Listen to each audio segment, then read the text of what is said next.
Welcome to Cards Hub 365. It's a wonderful Monday afternoon here in St. Louis. I'm in St. Augustine, Florida, enjoying the sunlight. It's my partner and friend Mike Claiborne joining me.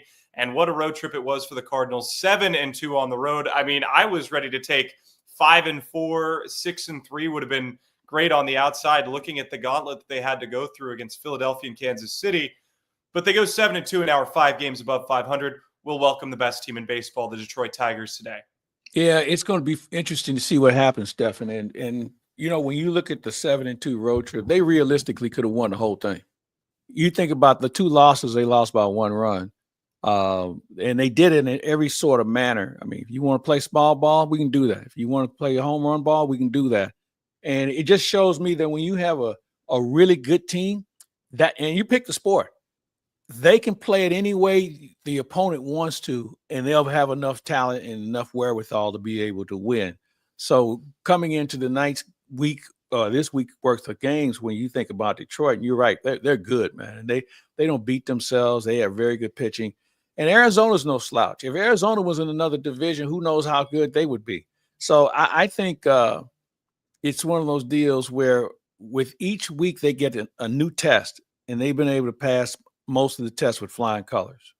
Well, they've won 5 straight series, have not lost a series since April 23rd. Reminder that all content here on Sports Hub STL is provided by DraftKings. The crown is yours. And this show, Cards Hub 365, is powered by Gray Bar.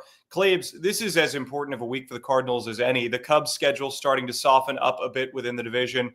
The Cardinals continuing to get a chance to prove themselves among some of the best teams in baseball.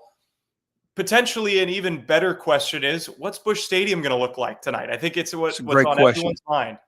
Yeah, that's a great question. And we talked about it on the road trip that if you haven't seen this team yet, you need to come out because they are entertaining. They do a lot of things well. They really play great defense. And, you know, think about how many times they've had double-digit hits. Now, last year, certainly the year before, that wasn't the case. You know, they come out and they swing the bat with a purpose. And if you like action, you like entertainment, I would say the Cardinals should be on your list. And plus, they play quick. Minute and 49 the other night. I mean, hour and 49 minutes last Saturday night. We were looking around at each other like, okay, now what are we supposed to do? It was still daylight when the game ended. Okay, so it's an entertaining brand of baseball that people should come out and see. A lot of good barbecue in Kansas City to go check out after a quick game like that. We never got near barbecue. No, really? No. Listen, man, we had good barbecue in St. Louis, so why mess it up by going to Plan B? I love it. And you guys have controlled the I-70 rivalry, so that's a great sign for the Cardinals. Now, talking a little bit about this part of the schedule for St. Louis, at what point do you, as a broadcaster, someone who's been around the team, say this team's for real? Now, I'm willing to say that they are a lot more than maybe most are. I know it's May, but you're 5 games above 500. You've beaten some really good teams, and you are looking like you're maybe a year ahead of schedule at this point in time. You know, I think you're at least half a season ahead of schedule, because you have some guys that I thought you would count on or look forward to seeing this year. Quinn Matthews would be a guy that I think we were hoping to see. Think Hintz was a guy we thought we would see. And we thought we would have a definitive solution to what to do with Nolan Gorman. And what do we do with Nolan Arenado? And how does Mark Burleson play? You know, those questions, some of them have been answered. And then also you have Ryan Helsley. So you have some people that you still want to see. Michael McGreevy. So things have been jammed up a little bit where we won't see them as soon as we'd like to. But I think they're probably a half a season ahead. And if they get some help, because they're going to need it, every team's going to be looking for pitching. You probably look for another bat somewhere along the way. But, you know, yeah, I think that they're closer to being real than I think some people are willing to admit. And you can tell me all about the schedule, but I'm telling you this, the good teams that they face have thrown their best pitchers at the Cardinals, and the Cardinals have proven one thing: they can hit good pitching, rather. I'm sorry. No doubt about it. No doubt about it. And I read a great article from Lynn Worthy of the St. Louis Post-Dispatch, and he was talking about how being buyers at the deadline would be counterintuitive to this team's future plans. And you don't want to take that step backward where you're all in, because the momentum you have now, that window is just starting to open, right? You don't want to shrink your window at a chance to have an outside chance to win the World Series this year. Not saying that it's impossible, but why not keep this core group together and have successful seasons for the next 5-6 years? That's just my thought.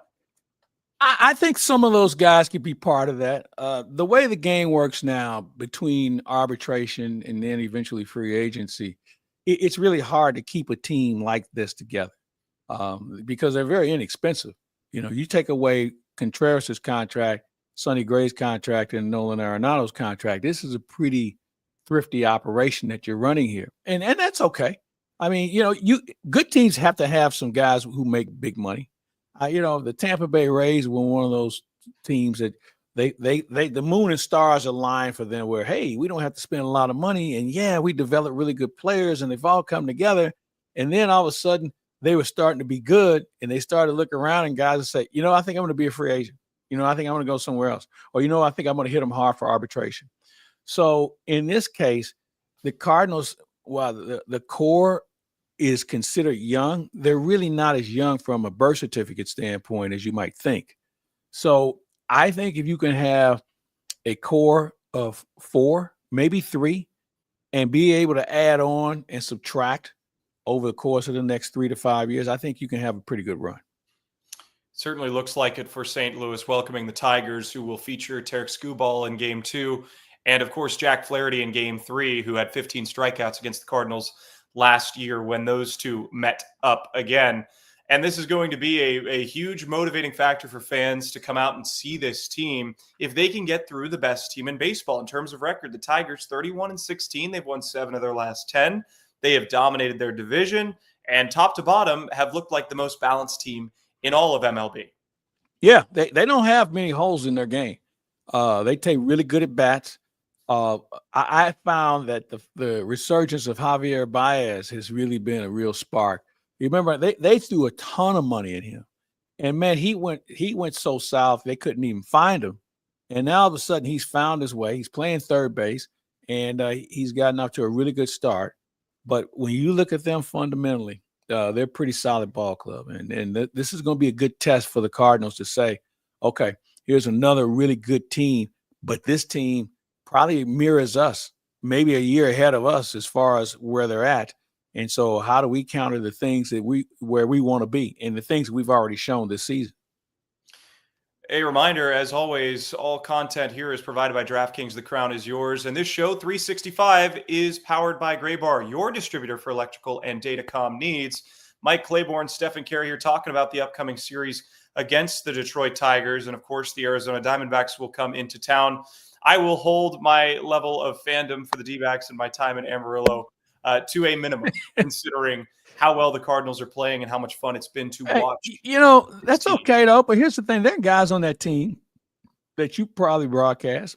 Corbin, you know what I'm talking about. Corbin Carroll. And there's some other guys I'm sure you've seen before. So it's going to be fun. And I'm envious of you being able to be around and be associated with those guys and to watch them ascend and having that commonality of coming up in the league together. And it's going to be a good test because they can pitch too. That's the one thing they have. They can pitch. They can pitch, but surprisingly enough for the D-backs, they have struggled with some of their mainstay starters, some of the guys they've thrown big money at. Zach Gallen has been the ace of the rotation. He's struggled mightily. Eduardo Rodriguez has struggled.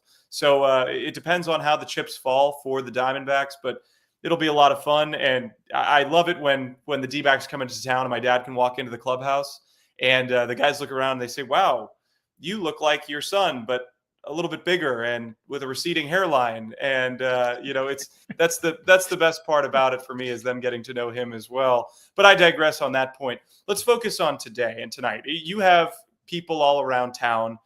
I know we discussed what the stadium might look like and that we have implored the fans to come out to the ballpark. It's such a great venue. I mean, on a great Monday evening, let's go and see this team play. But have you heard, word on the street from people? Are they starting to invest a little bit more? Yeah, I have. While we were on the road, I'd hear from different people who kind of know the game a little bit, who were, intrigued by the resurgence. And, I just say, hey, man, it's real. I mean, the thing is, it's so real that your catching position is giving you legitimate offense. Okay. Your former catcher is playing as good at first base as anybody in the game right now. A guy who you thought was going to be a promising outfielder didn't work for him last year, and Victor Scott tracks everything. And I feel like the Jordan Walker resurgence, and where last year we were taking him out of games as a defensive replacement. Now he's going into games doing the same thing. He takes charge of right field as well as any center fielder would. He really owns that position, is not afraid to go after balls. And little things like that, you kind of pass on to people and let them know, hey, you come to the ballpark, keep an eye on this guy or this pitcher here. And so I think we should hopefully have a good crowd. I'm concerned about the potential weather that is supposed to roll in later this evening and into tomorrow. So that may, and considering what took place over the weekend, there are a lot of people who have some bigger things on their minds than come out to watch the Cardinals and the Detroit Tigers. So let's hope we get a good crowd. This team deserves a little bit better support. And I understand why people didn't come early, because they didn't know the team. But now you're starting to get to know them, and I think they're going to be a pleasant surprise for you. Well, of course, we send our well wishes to everybody affected in the St. Louis area. And of course, if you do have the ability to come out to the game, maybe take your mind off of everything that's been going on. Now, things have been going great for the Cardinals. Sonny Gray on the mound this evening. He's 4-1 with a 4.5 ERA. Bit of a blowout in his last start, but didn't hurt the Cardinals too much because Aaron Nola had a worse blow up. 3 2/3, 8 hits, 7 earned runs. He allowed 3 home runs, a walk, 4 strikeouts, and by far the worst start from Sonny Gray this year. This will be the first time for him in a Cardinals uniform facing the Detroit Tigers, a team that he's had tremendous success against in his career. Well, Stefan, he against Philadelphia, it was almost like last man standing. Neither one of them had good stuff, and it was almost to the point where you thought somebody had to tell on the other. I mean, because they were just whacking both of them. They got Sonny through enough innings. The bullpen came in and took over. And the best thing about that night was the Cardinals' bats continued to stay hot. As for Nola, we've watched him a lot over the last 5 years. And he's one of those guys we always envy because he's an innings eater. He can go 8 or he can go 9. He's a strikeout guy. All those things that makes him be considered an ace, a number 1 or a 1A because they have Wheeler. I'm wondering, has some of that caught up to him because of the workload he takes on? And, because apparently he hasn't been very good at any time this year. The velocity is down. And it's one thing to lose velocity, but when your velocity doesn't have movement, it's really hard to make up for it. So it was one of those nights, man, where it just was not a good look. And I'm sure Sonny will rebound against Detroit. And I think Sonny likes these kind of challenges. So like with Detroit, they're not murderers row. I mean, but you know what? They have a bunch of guys in the lineup that can put the ball in play. And I'm of the belief that Sonny will counter tonight and give Detroit a problem. No doubt about it. He has very seldom had back-to-back bad starts. Yeah. In fact, it's almost like his bad starts have motivated him to pitch better. He's had bounce back after bounce back, and I'm curious to see how he responds in a game where the Cardinals would like to win game 1. You don't want to find yourself in a position where you've got to win back-to-back and drop the series against Detroit. Continue this momentum, and hopefully they can avoid another doubleheader. That's something that I think we all would like to see is no more doubleheaders for a little while. Stefan, we've gone through 4 of them already this year, and it is way too many. But, it's something you make a point about the Cardinals, getting out and winning the first game of the series. That's kind of what their MO, because if you watch them in the games, they score early. There was a time last year where we'd have to and just kind of wait. But, that top of that order with Nootbaar and Wynn and those guys, they have found a way to give the Cardinals a run early. And, it's no secret, man, winning in this game, playing from behind is really hard. And the Cardinals have been able to get out in front on people at home and on the road. And that's something I'm sure they're going to look to continue. Although the pitchers for this Detroit bunch, and we don't know, have they announced the starter for this evening? No, I don't think so. Not yet. Not yet. Well, as long as it's not Mickey Lolich, then I think we got a shot. And that's for all the people who may remember 1968 as well. Like I do. Oh my gosh, he was something. Oh, well, they certainly have some talented starting pitchers. They are as balanced of a team as we've said in Major League Baseball. But this is a good reminder that baseball season is officially underway, and it's time to step up to the plate with DraftKings Pick 6. Think of DraftKings Pick 6 as your fastball right down the middle. It's the easiest way to play for cash and take a shot at a big win. Just select 2 or more players and choose if they'll have more or less of a stat. Pick 6 is available in most states, including California, Texas, Georgia, Missouri, and more. Cash in your baseball knowledge. New players get $50 in Pick 6 credits instantly on just a $5 entry. You're going to want to download the DraftKings Pick 6 app and use code STL Sports. That's code STL Sports for new customers to play $5, get $50 in Pick 6 credits. Better payouts, bigger wins, only with Pick 6 from DraftKings. The crown is yours. Gambling problem? Call 1-800-GAMBLER. Help is available for problem gambling. Call 888-789-7777 or visit ccpg.org in Connecticut. Must be 18 and over. Age and eligibility restrictions vary by jurisdiction. Pick 6 not available everywhere, including New York and Ontario. Void where prohibited. 1 per new customer. Bonus awarded as non-withdrawable Pick 6 credits that expire in 14 days. Limited time offer. See terms at pick6.draftkings.com/promos. I'm Stefan Caray. He's Mike Claiborne. This is Cards Hub 365 on a wonderful Monday afternoon. Cardinals try to continue their winning ways. They've won 5 series in a row. Now, we talked about Pick 6 from DraftKings and that you're supposed to select 2 or more players that'll have more or less of a stat. Who do you think on the Tigers are players that the Cardinals need to really watch out for? Because they don't play them very often. And a lot of these guys are either young or top prospects that we just haven't seen enough of. I'd say everybody. I can't take any of these guys for granted anymore. Just because he may hit 8 doesn't mean he can't play. When you have a team like Detroit, you have to take everybody serious because they're in first place for a reason, and it's not because of one guy. We've seen those situations where a guy gets hot and he carries it for 6-8 days. And then somebody else kind of picks it up a little bit. This is a team where when you look up and down their order, they kind of all hit the same. They don't have some guy that's having a career year. So I'd have to say everybody. I think that's a really good way of looking at it. I mean, you have Zach McKinstry, you have Colt Keith, Spencer Torkelson's figuring it out a little bit for the Tigers. Javier Baez, has been unreal. Since moving over to center field, he has been spraying the ball all around the diamond and has looked as good as any player in Major League Baseball. So they have kind of all the pieces that you need to make a team concern. Now, I think that the Cardinals having the success on the road trip that they did, beating 2 teams that are really right in the thick of their division, Phillies and the Royals at their home ballparks, will only help their confidence against a team like the Tigers when they get to play at home. Yeah, and this is a team that welcomes the challenge. You have some teams that are like, man, if we can just get by and, try and win the series. No, they come in the ballpark saying, look, who are they? Oh, let's play them.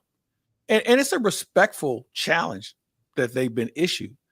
But this is a whole different demeanor with regard to whether you can play or not. First of all, they enjoy each other and they play for each other. Secondly, they enjoy a good challenge. I think it's harder for them to get up for a team like the White Sox or, maybe the Pirates early in the year when Detroit rolls into town. Oh, yeah, let me roll my sleeves up and show you my tattoos is basically what this comes down to. And I'm looking forward to how they respond. One of the things, Stefan, and you've seen a lot of Cardinal baseball, they don't give up. Best example, how many times this year have you seen this team in the 9th inning trailing, not having the time run or perhaps the winning run at the plate? It's not like they roll over. And that's something that really is starting to show what their character is all about compared to a couple of years ago where it was like, okay, 8th inning, let's just get this over with. I know we have 3 outs we have to give in the 9th, but let's just get it over with and go do something else. That doesn't work like that anymore. There's a lot of commitment. And it starts at the top with Ali. He's got a really good staff that makes players accountable. And from right now, they just want to go play. And the better you are, the more they want to play you. I think that's a really good way of looking at it. This Cardinals team is excited. They're young. They're energetic. And they're finding ways to motivate themselves for each and every game. And I know it's too early to even talk about the postseason, but the attribute you were just talking about, trailing and putting that tying run on or grinding out at bats late in the game, that's going to pay dividends for them in September and August, in the later stretches of this season, in a time where, the season was really lost the last 2 years, not so much this year. And you don't want to necessarily have to think about a wild card spot, just continue to nip at the heels of the Cubs. But you're also encouraged about the future if you're a fan of this team. Even if it doesn't work out this year, I think I've seen enough to be really, really excited about the next few seasons of Cardinal baseball. I feel good about certain areas. I feel good about Wynn. I feel good about Donovan. I feel good about Scott. I'm feeling better about Walker. I feel good about Contreras. Anytime Nolan Arenado's in your uniform, you feel good with him because of what he's doing with his glove on. But here's what I'm really feeling good about. First of all, the Herrera thing that's a whole nother subject in what he's able to do. But when you look at the catching situation, whether it's Pedro or Pozo, they've done a remarkable job behind the plate, and they swing the bat enough to justify them being in the lineup. And I know we have a couple other catchers on the horizon. And maybe the way these two guys are playing will make sure that when a guy like Crooks comes up here, that he'll be here for good compared to putting him on the Memphis shuttle because he wasn't ready. Crooks will be one of the first recipients where there's actually been a catching coordinator and someone who can teach him how to play the position the right way. Herrera he tries, but let's face it, if Herrera had to play this game solely on his catching skills, we'd be having a different conversation. His bat has kept him in it. Maybe someday is going to be just a full-time DH. He's improved as a catcher, but now we have a system that seems to be working where these guys are being able to make a real contribution. And not to mention the value that is being accrued by guys like Pedro Pages and Joel Pozo. I'm assuming Pages will be part of the long-term plans. Pozo is a free agent sign and has really turned himself into a valuable player for this team. So who knows what other clubs might be looking around at the trade deadline looking for some catching depth because it's worth its weight in gold. Now, the final thought that I have, and I talked to my dad about this, is it seems like they're working with Jordan Walker on some things in his batting stance, bringing his hands a little bit closer in. And he had that big home run in Kansas City the other night. If he turns it around, there are really no weak points in this lineup. I agree. And I think he's closer. The one thing about him is his demeanor is one where it's changed from last year, the year before, where I think he was a little overwhelmed with the speed of the game. And now I think he's a little bit more comfortable. He's narrowed down the concerns that he should have about his swing. And now it's about just being able to execute. And it's going to be small battles that you win. That's what you have to look for. The first thing is I told Ollie the other night, hey, man, at least he's fouling balls off with authority. That's a start. And then all of a sudden, he looks at a strike, a pitch that some people say isn't a strike, but he won't swing at it. And now, once he starts to really have a better control and understanding of strike zone, he's going to make them get them out on their pitch, not his. And lastly, the fact that when he is making contact, my thing is if Jordan Walker can hit balls to left center field and center field, now we have something. Because I'm not sure if I want him to be a Deadpool hitter. It's too easy to get him out. So I'm really looking forward to seeing how he grows over the next month or so and really be able to be more of a reliable contributor. Give him the same patience on offense that you gave Matthew Liberatore on the pitching mound and look at how that's worked out for St. Louis. Claibs, game starts at 6:45 local time, weather permitting. This is going to be such a fun week of baseball with the Tigers and the D-backs. Before we sign off here on Cards Hub 365, do you have any final thoughts? Yeah, I'm just hoping that we have good weather where A, fans can come out and appreciate it, and B, I don't want to see another doubleheader. I don't want to see a guy get off to a good start and then have to pull him because the rain comes on. And if it's going to be here, then bang the game. Don't have people sitting around because we know what this is going to look like. So hopefully the weather won't have an impact, over the next 3 days. But I'm just looking forward to seeing a good team play another good team. I can't wait to see a Cardinals 5 games above 500, looking to improve on that this week against 2 really tough teams. For everyone here at Sports Hub STL, for Claibs, I'm Stefan Caray. Signing off, this has been Cards Hub 365, powered by Gray Bar. All content provided by DraftKings. The crown is yours. Cardinals trying to make it 6 series wins in a row.